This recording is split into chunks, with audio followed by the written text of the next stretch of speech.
বাংলাদেশের প্রাণের দাবি হচ্ছে শিক্ষাকে জাতীয় নিয়োগ দেব। এটা কেন করছে? জামাতের লোকজন তারা জানেন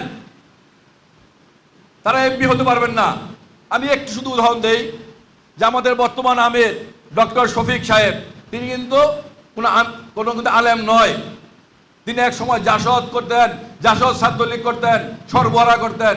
অনেক মানুষ এক সময় খুন, সরবরাহরা জাসদরা কিন্তু স্বাধীনতার পরে অনেক মানুষকে খুন করেছেন, বিশেষ করে আওয়ামী লীগের লোকজনকে। আবার আওয়ামী লীগে কিন্তু জাসদকে খুন করেছেন। এই ডক্টর শফিক তখন জাসদ করতেন, এখন জামাতের আমির হয়েছেন। তার বাড়ি সিলেট জেলায়।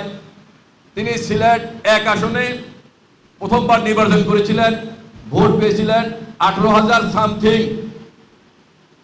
আবার 96 সনে তিনি ওই একই আসনে, সিলেট 1 আসনে ভোট নির্বাচন করেছিলেন, ভোট পেয়েছেন 17,000 সামথিং। 2001 সনে মৌলভীবাজার 2 আসনে তিনি নির্বাচন করেছিলেন, ভোট পেয়েছেন 12,000 সামথিং।